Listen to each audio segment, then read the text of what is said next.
Now I'm going to split the data into train and test. Now, in normal data set, typically the training and this train test splitting are done in using some kind of what is the right word? Some kind of random sampling technique.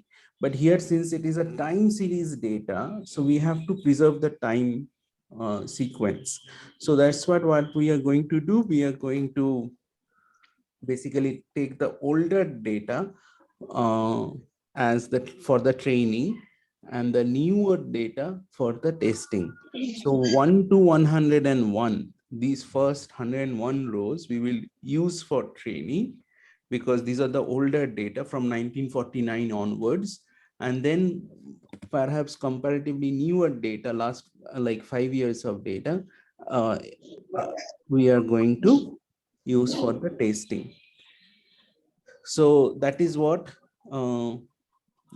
the first question is, why split the data in such a way? Is that okay? All of you have got it? The first question. Hello? Yes, sir. Okay, good. So you can run the question, the 13 and 14.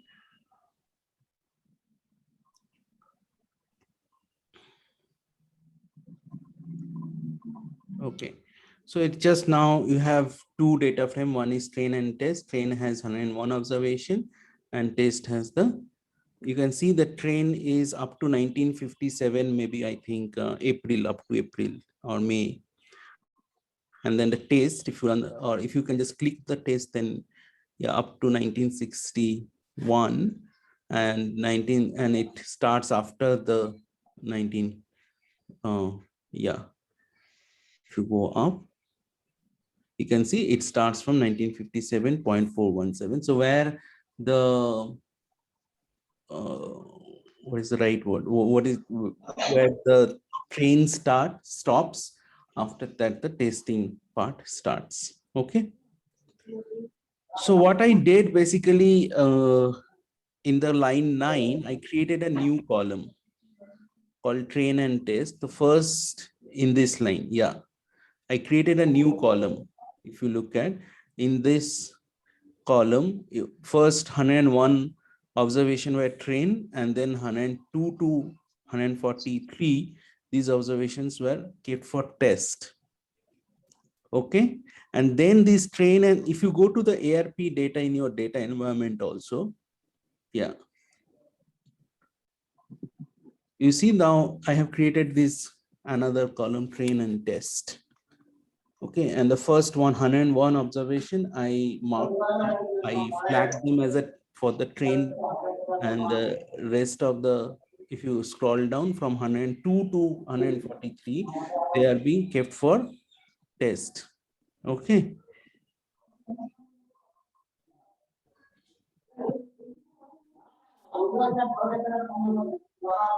And then what I did, I basically filtered them.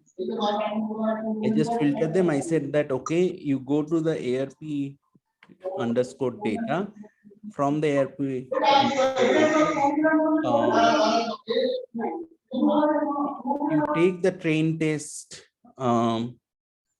you take the train and test column and only filter which one of the train and put them in a new data frame called ARP train data underscore train. And similarly, you filter the test. So that is what I have done in the line 13 and 14. Acha, now you run the line 16 to line 21. So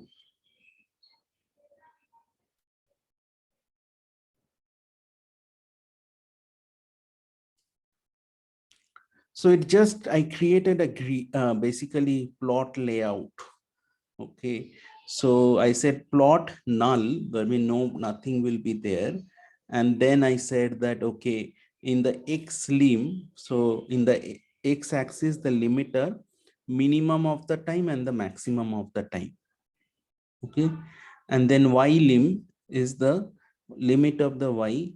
I said, okay, you take the main value, the air passengers, from the ARP data, extract air passenger, take the minimum of that and maximum of that. Okay. And then X lab means the label of X axis. I said you left it as nothing. And then in the Y axis, I said that you put, let's say, air passenger. Okay. So that is what I have done. That's all. And then run the line 22. So it just created a grid. I'm just creating the graph format. And now I'm saying that, okay, now you draw the lines for training data set. So from the training data set, take the time, take the train passengers and draw the lines. So line 23 to 25, you draw that, run that.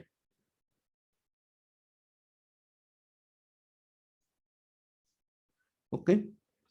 And then same way I did the test data set. Okay. And then I said that, okay, AB line is the where it separate the train data set and the test data set. So visually, I just draw I created this plot. Okay. So that is what we are going to use. So we are going to use that blue part that of the data set for training the model, and we will use the predict or forecast for the time ahead. Okay. All right. Next question. What is the mathematical model here in fit1? So I fit a model LM. LM, if you go to the console and question LM, you will put a question mark LM.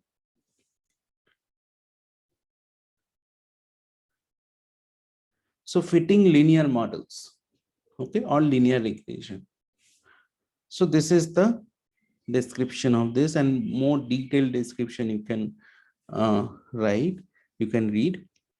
But what I have done is air passengers tilde, if you say, and comma time, then comma data equal to ARP data train. I'm supplying the train data. So the model is air passengers tilde time. What is that? So this formula that I am giving, you see LM, then it says formula comma data.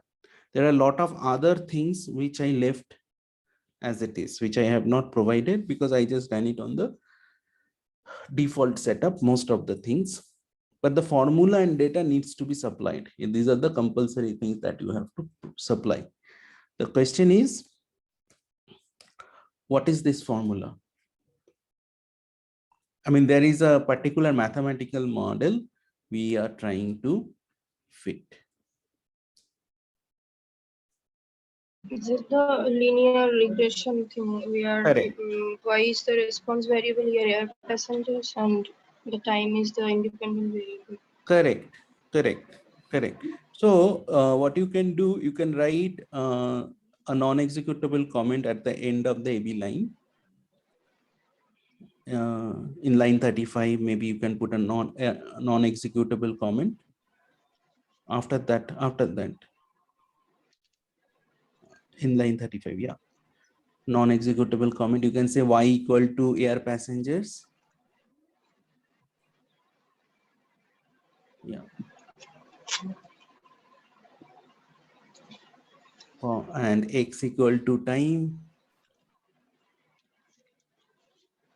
And then you can, in the next line, you can write the model is y equal to a plus bx plus some error, or y equal to a plus bx. That is what your a plus bx.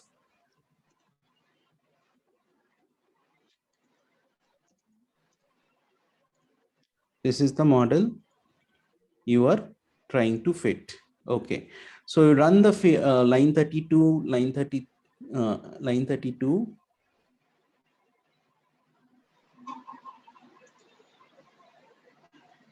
And then line 33. So you can see the, let me explain you this a little bit. So intercept is the A, which has become a very large value, which is kind of expected because of the time axes are all in 1949, 1946. So intercept has to be adjusted accordingly. Then time coefficient is 28.14. So B equal to 28.14. Standard error is something whenever you are estimating any parameter, you have to estimate the standard error and detail. These are the standard error. How to estimate the standard error that we will cover in regression classification course in third semester, the exact derivation. And t-value is basically estimate divided by standard error will give you the t-value, and p-value is comes from this testing of hypothesis, which I will briefly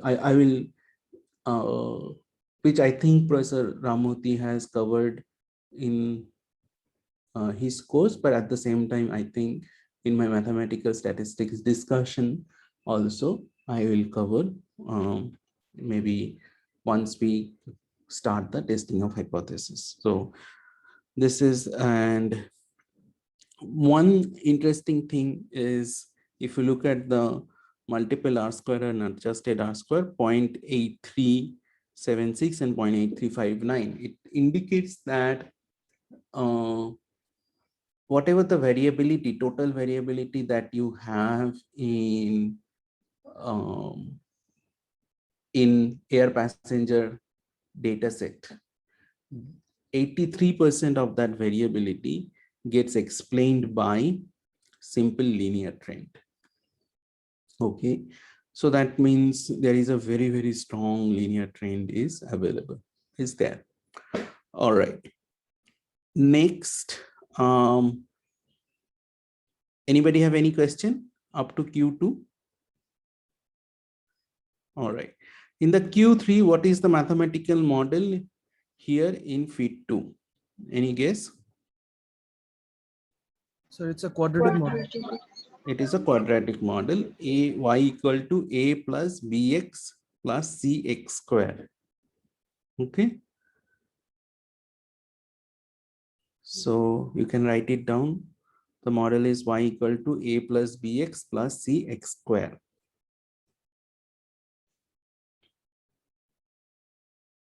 Correct. This is the model. So you can write it. You can run this line 39 and 40.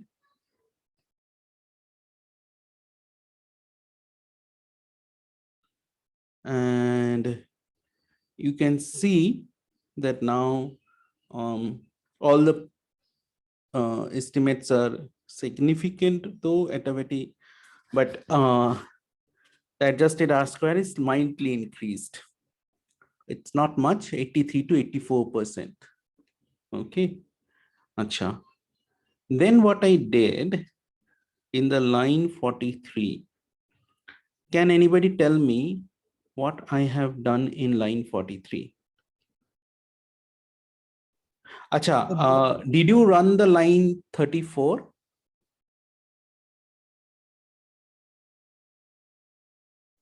Yeah. So this is the line, if you basically, if you, AB line is a basic function which actually plot the straight line kind of thing. This is what it's doing. All right. Now, if you come back to line 43, can anybody tell me what I have done in line 43? Sir, basically, we are using the predict function and passing the model, which is fit2, and the data is like the test data, which we have separated. Correct. And then we are storing making the prediction. Yeah. So and put it into the test data as a new column, the prediction. Yes. Correct. So why don't you run the line 43? Yeah, and now if you open the ARP test data, You will see the fourth column is being added there, the predicted column. Correct. You see the predicted column. So now we have the predicted column, so we can plot them as well. Correct. So that is what I have done also in my code. So I have first, okay, run this 44 and 45, the line 44. So this is the, you can see there are two curve. One is the bluish curve, which is on the predicted values on the fitted line, and then predicted value on the test line, which I marked with the red color. Okay. All right. Now you, up to this, all of you are with me? Yes, sir. Okay. So I capture trend in the data by two models.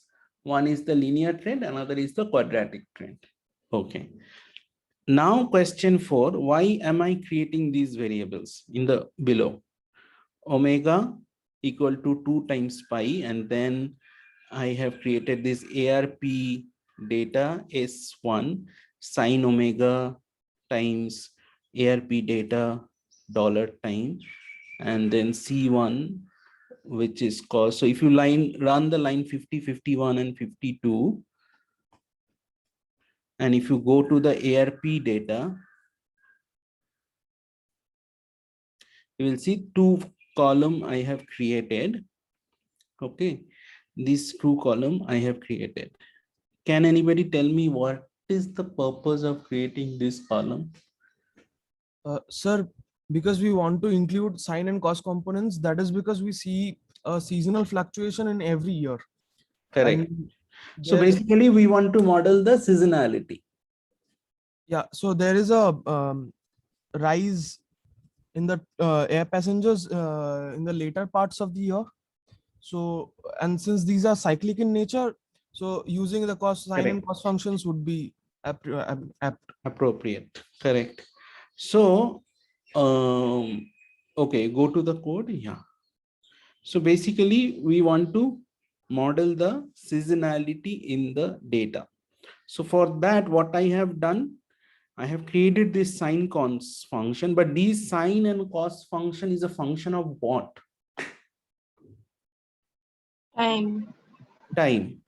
So that means these are transform variable, or in machine learning literature, it's called engineered feature. Okay, you write the note. In statistics literature, it's called transform predictor. And in machine learning literature, it is called engineered features. Okay. So don't get confused if somebody says transform variables or transform features or something like that. And in machine learning, it's called engineered features. In statistics, generally, it's called transform predictors, not features that much. Transform predictors. So these X variables in statistics are called predictors typically, because they are helping you to predict. So that's why it's called predictors. All right. So I'm created these two variables, and then what I have done, again, I just, because remember that in my previously in train and test data set, I don't have the engineered features.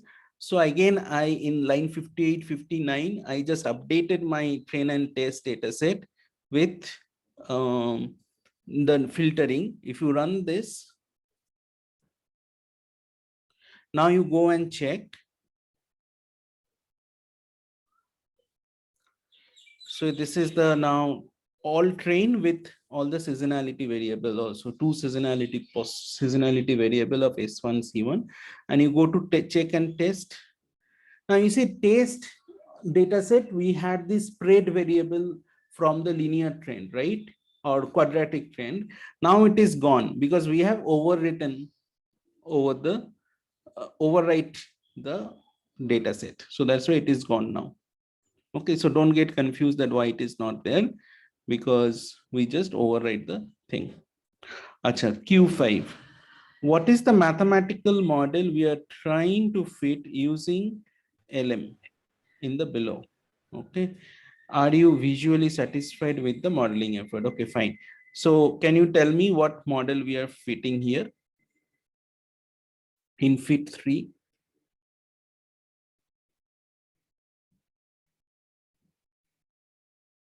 It's just the quadratic fit that we did before, but we are adding the seasonal components. Components as well. So can you write it down?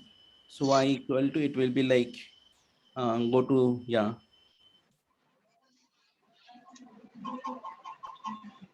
Y equal to say a plus bx plus cx square plus maybe g1 sine of sine,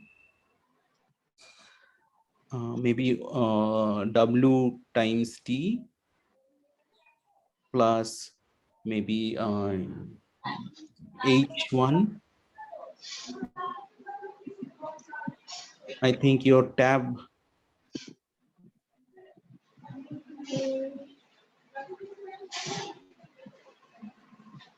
Samantha, I think somehow your tab key is pressed. I didn't do it. Huh? Somehow your tab key got pressed. Yeah. You just press escape. Press escape.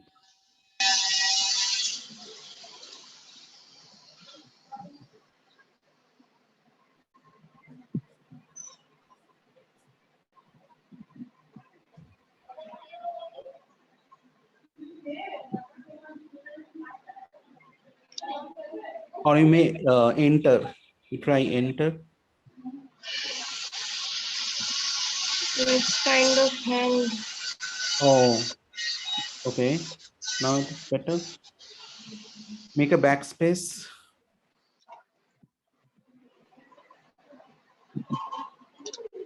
The cursor is not moving.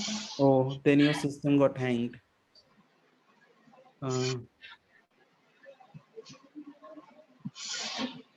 Yeah, it's still pressed, I think.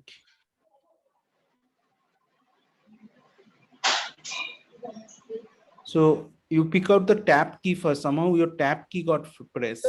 Now, now it's okay. Yeah. Okay. All right.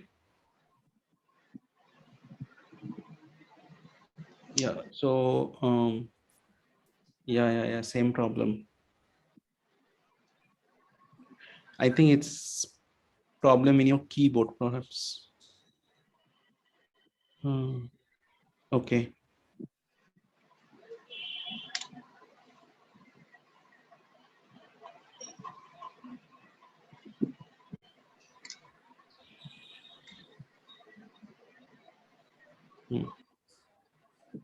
Okay. And then cos omega t, cos wt plus some error. Okay, now you run that model.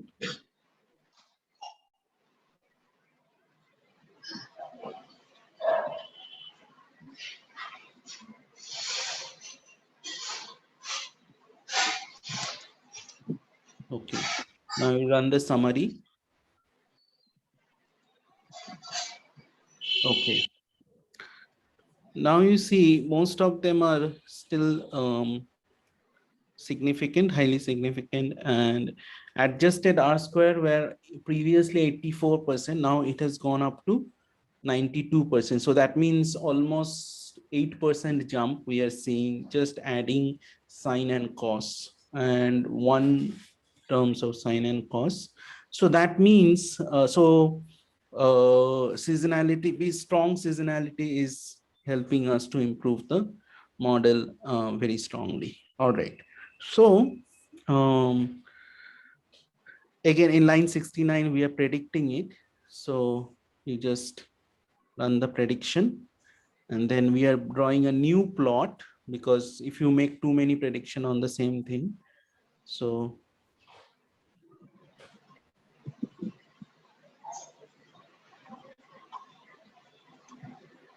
correct. And then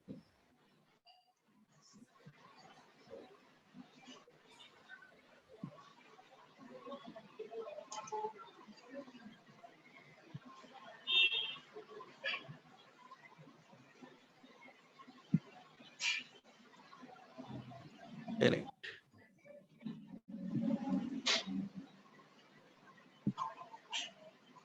So now you can see that the seasonality component is definitely helping us to capture the trend as well as seasonal behavior, the annual seasonal behavior.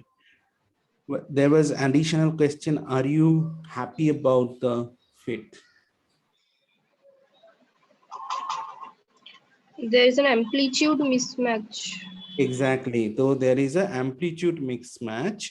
So one thing we can handle it maybe by adding few more sine and cos, few more Fourier terms.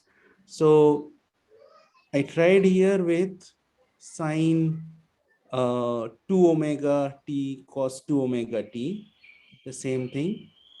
Yeah, and then again tried that. Sir, adding more Fourier terms will basically account for the other peaks which we see in the fluctuation. Correct. So the amplitude mismatch will pick up to an extent. So run that. Yeah, the same thing now we are doing, but with two more sinusoidal curve. Now it is being pushed to 95%. And now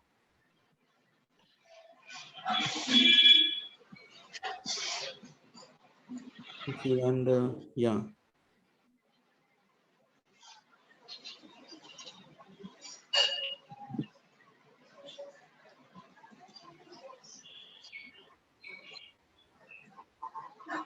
So now you can see that it looks like in the training data, it is doing reasonably well, but in the test data, there is a still this amplitude mismatch is happening.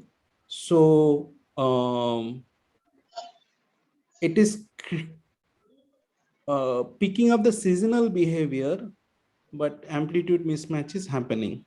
So I put the third sine cosine there.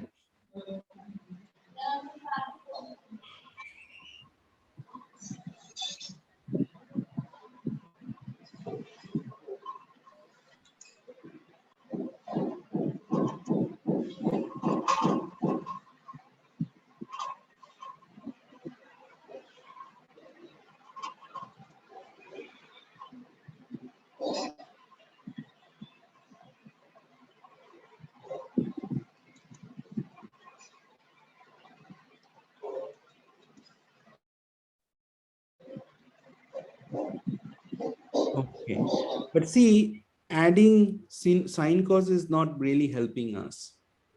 Okay, what is happening here is a scaling effect.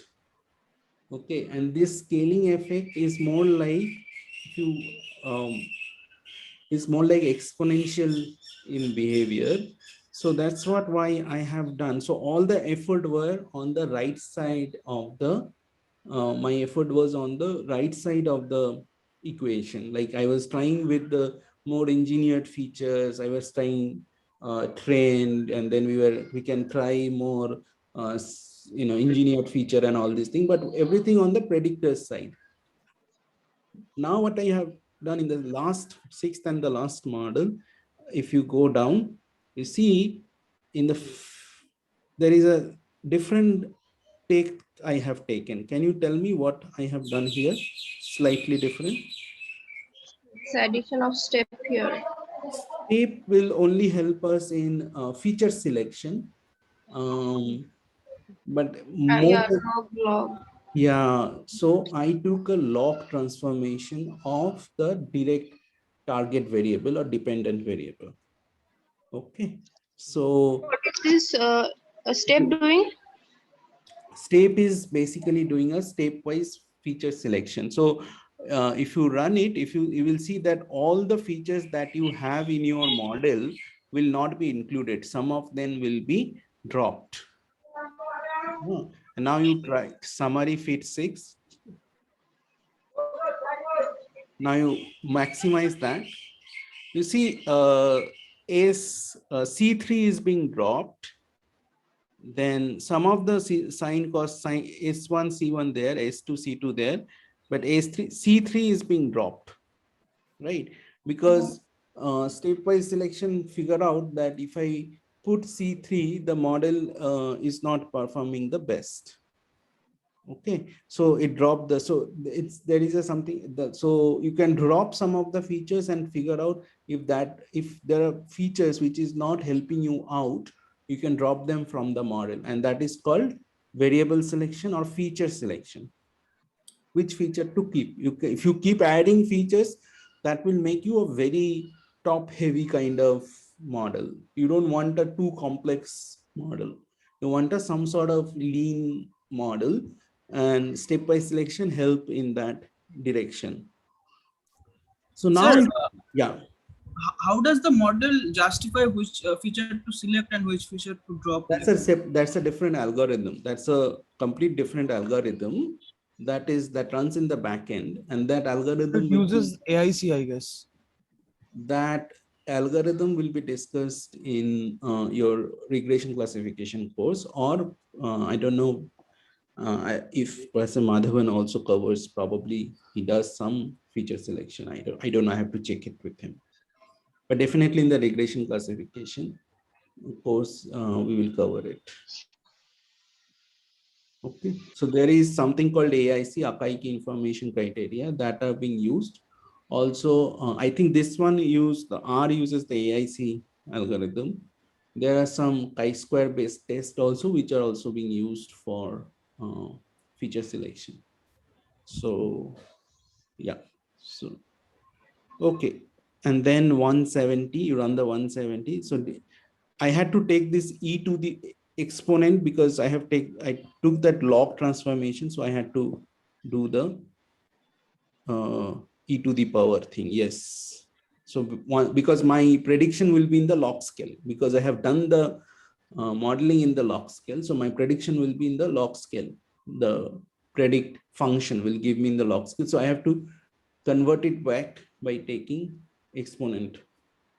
So that is what I have done. So now you run the final plot.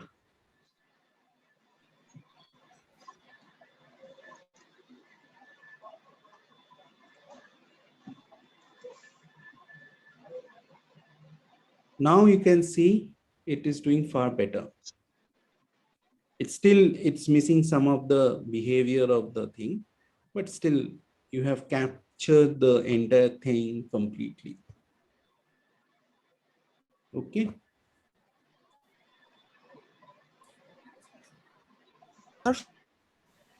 Yeah, tell me.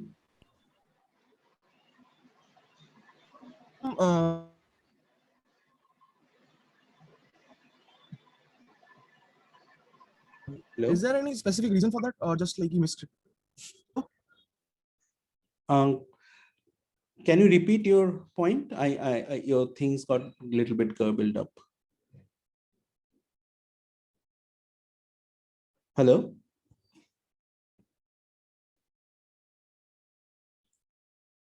Hello? Hello?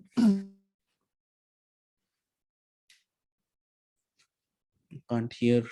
Who was that? Yeah, can you please repeat your question? I can't hear you. Sorry, sir, there was a connection problem actually. So I noticed that from fit 4 or 5, you dropped the grid lines. Any specific reason for that, or just No, like I just want to reduce my code, nothing else. You can put the grid. okay. See, these grid and all is more like a visual aspect. Yeah. So if you want to bring the grid also, so I just there were nothing else. Yeah.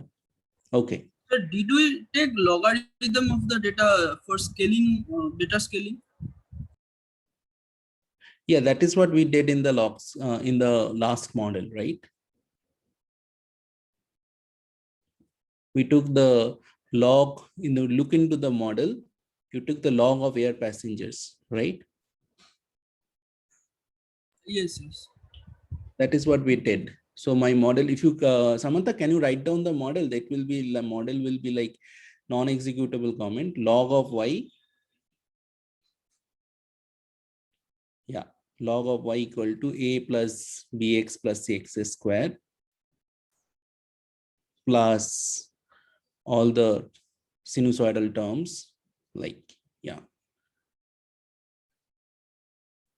omega t plus dot dot dot you can write, but I mean, people will get it, I think. Yeah. So that is what it's doing. So that's why when in the line 71, 171, 172, when we are doing the prediction, after prediction, we are taking this e to the power, because my prediction is in the log scale.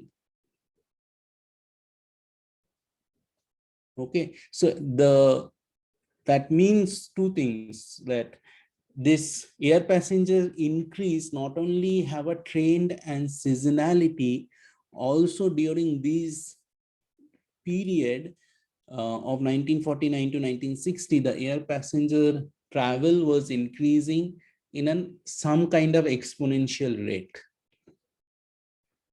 Okay, so that is what makes the things more complicated. Sir, Yeah. here in the data we see that the testing data that we use, it's the behavior is slightly different from the training data. So is Correct. it okay to use this data for testing where we are training on a slightly different data? So this idea is typically called your testing, basically underlying the assumptions of underlying data and the testing, train and test should be similar. So what it tells us in the time series forecasting, if you do a forecasting, here we are doing forecasting for one shot 5 years, right? Yeah. So that means basically one model, if you fit and you hope that it will run for 4 years, that probably is not the right assumption. Correct. So what you have to do is basically maybe 6 months to 1 year, you can follow that model, and then you have to update the model. Correct. So that is what it tells. Of course, we shouldn't use this for 5 years, but it was more like a visual learning for us, that, you know, how a data set, when you are doing a time series prediction and time series forecasting, what are the things that you should consider? First, it has a trend or not. If it has a trend, that means in your model you should have a trend component. It could be linear, it could be quadratic, it could be cubic, whatever. You figure it out. Okay, and then you look for if there is any seasonality. Once you one way of modeling seasonality by putting the sine cos. Sometimes it's called Fourier terms. Okay, and then once you put okay, one thing you have to be a bit careful when you are putting the sine cos. What is the omega? Correct, omega is also plays an important role. Since in this data set, I know it is an annual and everything is in a monthly basis, so I put a 2 pi over there, because my time are all from my month values are between 0 and 1.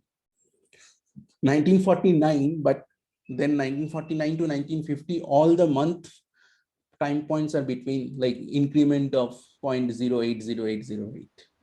So that is, you have to be a bit careful when, if your things are not in that fashion, and if it is all like t increment of 1, then you have to choose the omega a little bit carefully.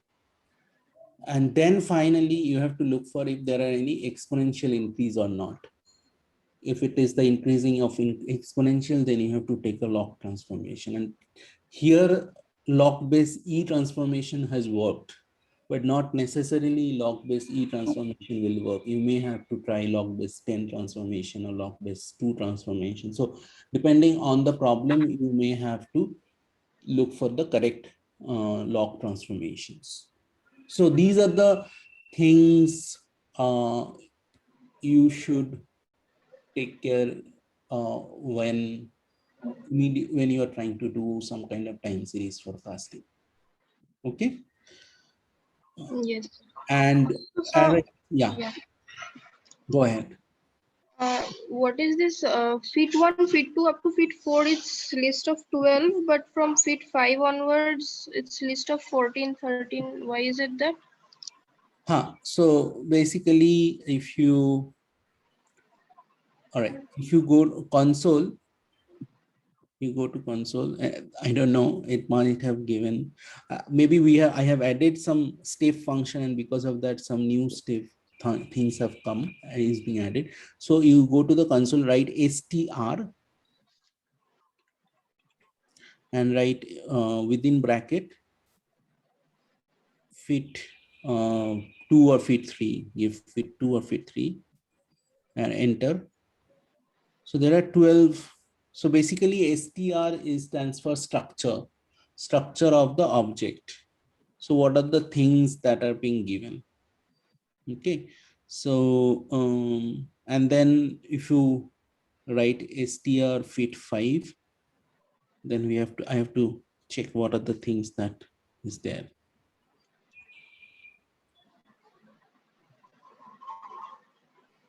I think the ANOVA, okay, is the ANOVA there? Can you check in the fit 2? This ANOVA thing that up there, or is it missing?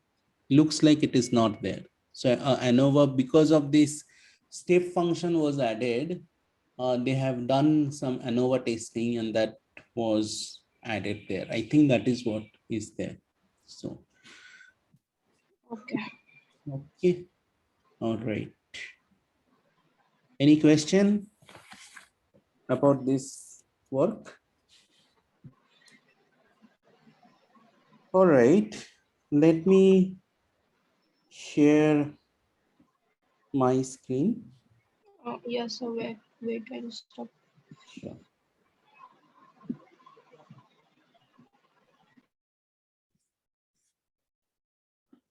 Okay, so I have, I want to share how a few days back I shared GitHub repository on COVID-19 India.org. So if you go there,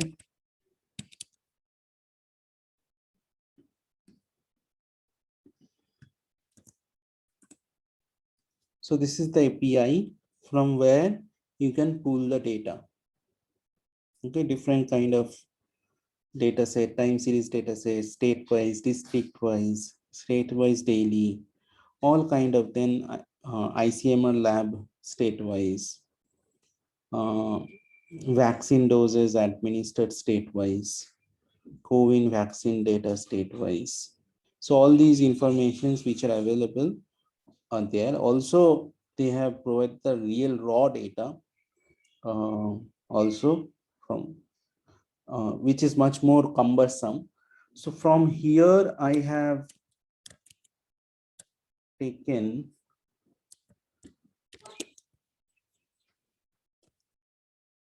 this district-wise data.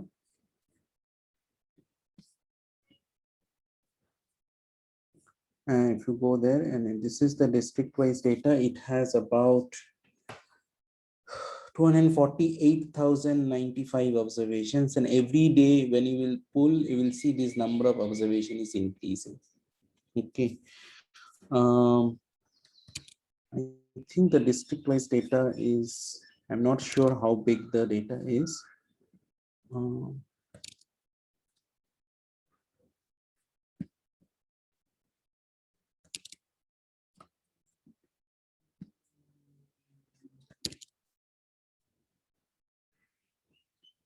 Even if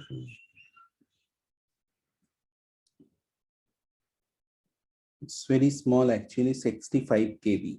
So most of the data, I mean, CSV files always save most efficient, data efficient thing. And then, okay. And if you look, open this, so this is the date 26th of April 2020, the date starts. This is Andaman Nicobar Island. Confirmed cases on that day, recovered, there was no deceased. How many tested? Unfortunately, in this data set, test values are all garbled up. I mean, it's not very reliable. And for each state, district wise, things are there. Okay. So, and I think in this, the date was character. So I had to convert it as a date format. So if you just say this district wise, yeah. You see the date is given as a character. So I want to make it as a date format. So I have run it as a date format. Okay. Now if you run, so you will see that now date is being converted into date format. Okay. So I'll share this data with you guys. And then what I did today is 18th, and my experience with handling with this data, last day data always have a tendency to get corrected even after 24 hours. So I decided not to take data of 17th May. I'll take up to 16th May, one day before. So I said that as of 2021 May 16. So, and then I said that, all right, you just say district wise, and within the bracket, I said that, okay, district wise, take the date and less than equal to as of, you just keep that. So I filter it as of 2016 May 2021. And if you now say tail of district wise, you will see up to 16th May, the numbers are there. Okay. How many unique states are there? So there are 36 states and union territory. So these are all over, it's given. And then, so I took the Tamil Nadu as state name. I just took the Tamil Nadu and put it into a variable. Can anybody tell me why I did that?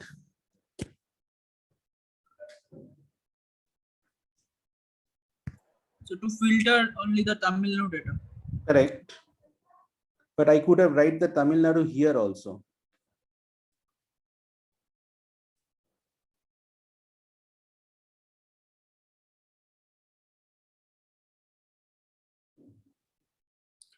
Look, when you are writing a code, you should always try to avoid hard coding as much as possible. If I write Tamil Nadu here, and then I may need to call the state name later also. At that time, say here I have used Chennai, but if I need to use state name again, then again I have to write the Tamil Nadu. So instead of writing the hard coding, I can just write Tamil Nadu here. But if I want, say for West Bengal, all I have to do now, I don't have to change the code anywhere. Just I have to go and change it here, West Bengal, and that's it. Okay, so that is one of the advantage that we have here. So if you run it like this, and now if you go there, these are all now West Bengal data. In one shot, I don't have to change anywhere else. And then I am calculating the active cases. What I have to do, just take the confirmed, total confirm, and subtract the recovered and the deceased. That will give you the, at that time point, how many active cases are there. So if you go there, so this will give you the active cases.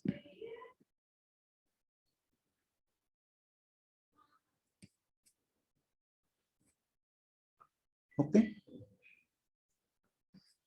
So in Uttar Dinajpur district, right now 1784 active cases are there. Okay. In South Chowbish Pargana, 8233 active cases are there. So this particular district, how many active cases are there? Okay. Now, if I want to choose top 15 district with highest activity case load. So the first thing I'm going to do, I'm going to so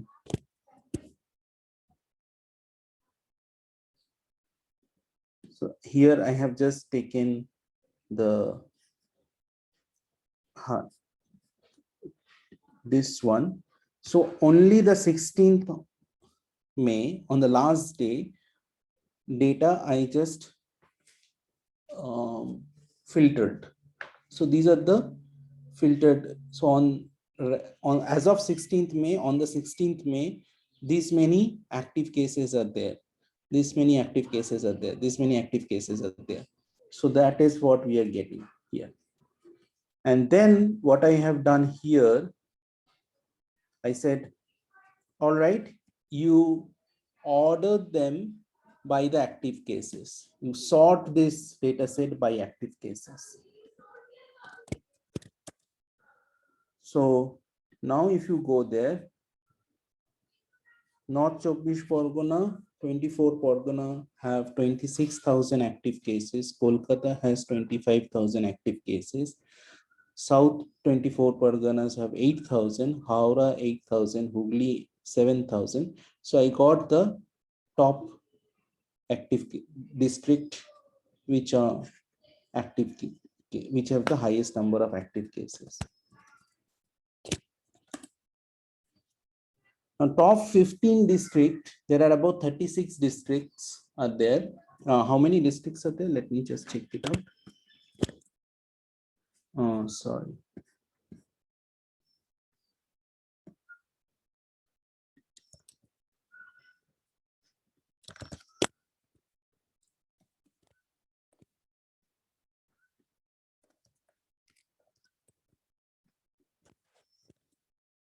There are 25 districts. Out of these 25 districts, 15 districts account for the about 90 cases. So even if I just take top 10 district,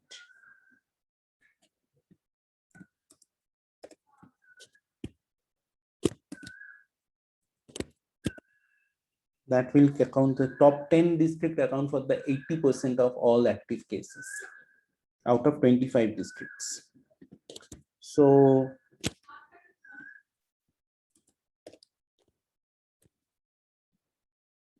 and these are the districts. All districts comes into South Bengal, and that makes sense because population density is much higher in the South Bengal than the North Bengal.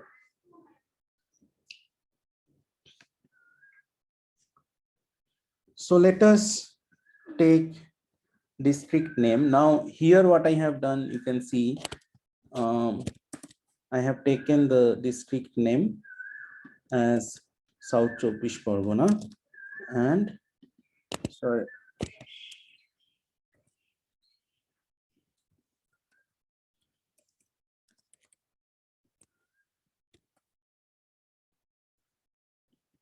so for that district, I have just that particular district. I have just sub-filtered the data from the first day, 24th of 2020 to till date. All the data I have I have taken. And then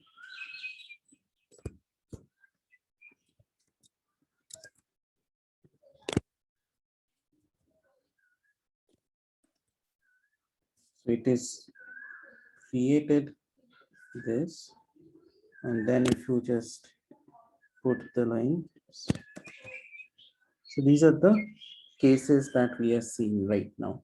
These are the active cases. Remember that how from the 20, how active cases are increasing from April 21. So remember that is the time the election took place, and since then it is shooting like anything. Now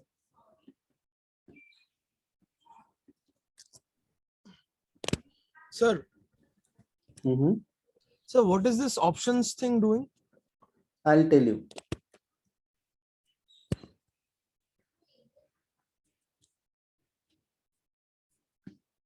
Now I'm just writing the 27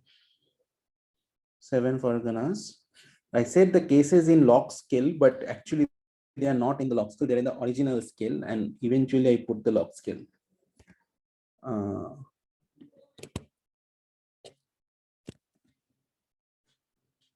So this is color manual because I'm putting only one scale, so it is not taking the scale. It will probably take the plot title. Now here I'm putting the scale Y continuous runs log base 10.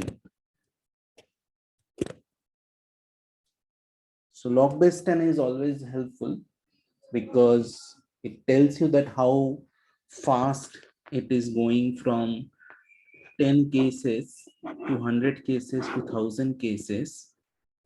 And we were at the 100 cases by the April. And then from 100 cases to 10,000 cases, we reached within 15 days. So this kind of sharp jump, if happens, then of course, the health system will collapse for that district. You cannot, how much you supply doesn't matter. Okay, it will collapse.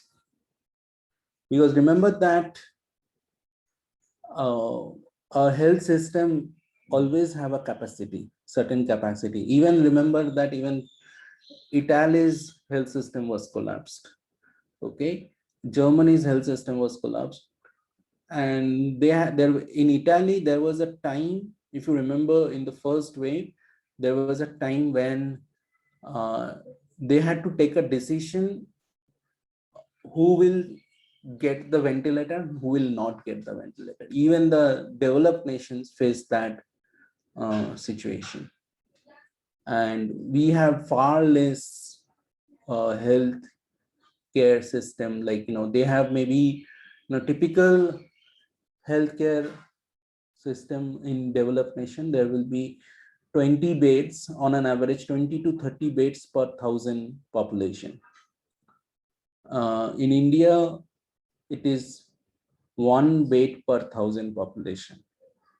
Even with 20 beds per 1,000 population, Italy, Spain, Germany struggled, and they had to take a decision whether to, who will get the ventilator, who will get the oxygen, and who will not.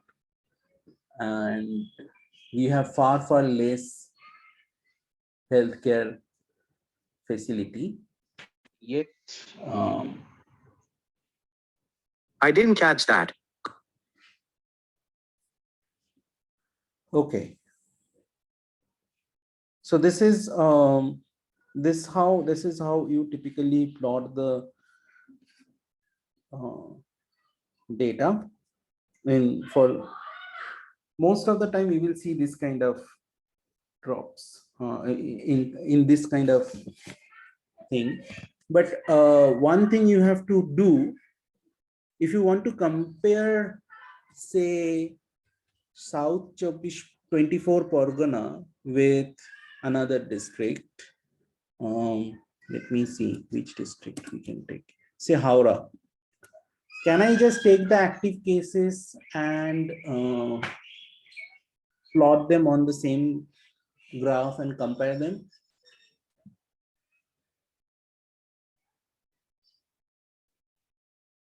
Maybe we'll take into account the population also. Correct. Very good. Very good. So what we have to do, you figure out the population. It's some gross estimate of that district. You go search in Google, you search for population in Howrah district or population in Chennai or something that generally it gives you the value for from the last census for that district. Or sometimes in the district nowadays, at least most of the district in India now, they have their own website. That is, at least the district magistrate definitely maintain a website where basic informations of the district like population density, healthcare facilities, etc., are given. So from there also we can pick the population. So take the population on a given day. You have to suppose the active cases on a given day on time t, or I'm just writing AC for active cases. You have to divide that by population, and you have to multiply it with some 1,000 or 10,000 or 1 lakh, maybe 10,000. So per 10,000 population, how many active cases are you have, correct? And then you can compare the two districts. So can I leave that as a assignment for you guys? And next day we can try that.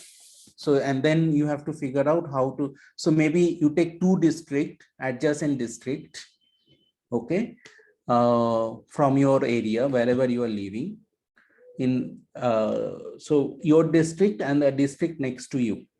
And if you are living in Bihar or, UP, wherever you are living, you take your own district and adjacent district, take their or population, figure out the population and divide that with the population and multiply with 10,000 and plot these two as a two curve on the same ggplot. Okay, so I'm going to assign that right away. One question was, why do I need this option? So if you run without this, then what happens is, actually, if these numbers, you see 10,000, 1,000, 100, they come into as a scientific number, like 1 e to the power 3 and e to the power 10 times 3 and stuff like that. And that is a bit of difficult to understand and read for normal people. So normal people prefer to have it like this. So we easily understand, okay, 10, if it is a 2, this means 10 to the power 2. A log base 10, then it is 2, then it is 10 to the power 2. If it is 4, then it will be 10 to the power 4. If it is 8, then it is 10 to the power 8. So something like that. We immediately understand that. We are trained in that way, but normal people don't understand that. So I want scientific pen to be off. So in order to make the scientific pen to off, you just say SciPen equal to 999. Then it will plot all the color in all the things in numbers, numeric numbers. Okay. All right. Sir. Yeah. So we are already plotting the cases in the, we have transformed the data into the log scale. So what is the reason of normalizing by dividing the population? No. What? Sir, we have taken the scale as the same. So if No, we log scale is fine. Log scale is fine, but when you are comparing, you have to compare apple to apple, oranges to oranges, right? yeah, we understand that. I mean, Can you compare, if you want to compare performance of Calcutta with respect to India, how do you do that? okay, so it's, I mean, you want to find a relative comparison, not the absolute comparison, right? When you have to compare, you have to do relatively. Okay. Absolute will not make any sense. If I'm comparing, because the population number will different, no? Geographical area in some district will be little more, little less. And Yeah. moreover, if I have to compare a district with respect to the country or with respect to the entire state, how do I do that? Then it's apple to oranges. Then comparison has to be relative. You have to do per 1,000 population, or per 10,000 population, or per 100,000 population, something like that.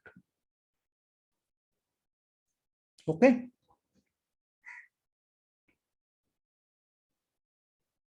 Sir, we could also select a different state altogether, like we do in demographic measures. Yeah, that's up to you. You can do, so in that case, if you want to compare, say, West Bengal and Orissa, or Tamil Nadu and Karnataka, then instead of district-wise data, you take state-wise data. Here is a state-wise data. Okay, you take this has the only state-wise data, so you can use the state-wise data.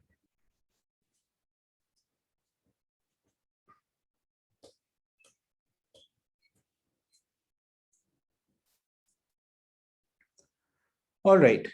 Finally, before we go home, do one thing. You have to go to Tableau, and so if you just go to Tableau, free student license. So you get the free student license, and it gives you about 14 days of trial, free trial. So I have applied for on-site institute level license, where everybody they will give a one year of subscription. That will be initially 1 year free license, and then of course we have to buy, and that time we will buy. That's not an issue. But right now we will get a institute level on-site license. So that will help us. You don't have to the advantage of on-site license is you can create a joint project where 3 students can work together, and all those things can be done very easily. You can publish it into the domain, I mean, the world, the work you have done, and all those additional features are available. So I applied it, at least in the email. It looks like it's automated response. They said that 7 to 10 business days. So hopefully they will give us the license for 1 year for the institute level license. And then meanwhile, what you do is you can download the Tableau. So once you have to register. Once you register, and then you have to log in, and then you have to apply for the download the desktop version. So if you go, I think somewhere it will give you, and then you come in a place like this, download Tableau desktop. And then if you go a little bit down, one for Windows, one for Mac. So the Windows version is 477 MB, and Mac is 560 MB. So it's not very heavy software. You can download it, and if you open, it will give you something like this. I think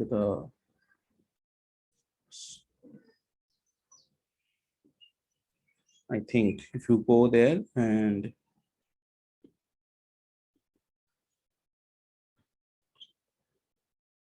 So it's opening. Continue the trial. So it will open something like this. Okay. And one thing you can do this week, at least, there are some nice video also about getting started with Tableau, and you just have a look on this. And particularly there is a one video which is called on business relationship. Okay, yeah, getting started. Download the trial desktop. Okay, fine.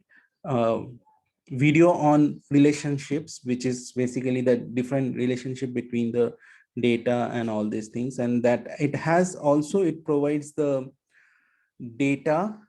And so here they have the Excel file which you can download, and the solution workbook also, and the MP4 thing also. So you can try that as well. So this is on the they on their website. You have this go to the getting started, and then actually with the Tableau interface, getting started Tableau interface, and then you have this download, and the Excel on which you are working, they are working in this video, that Excel is also available. So, and also they have given some data hub here, which I have to explore. All of you, please explore that on COVID-19 data hub also. Okay, so with this, I think I'll stop. Anybody have any question?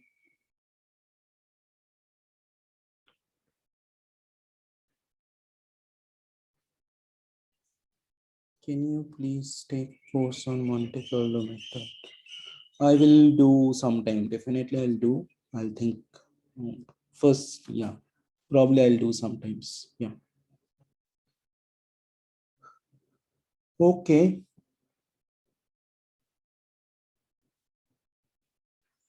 All right, guys. Thank you very much.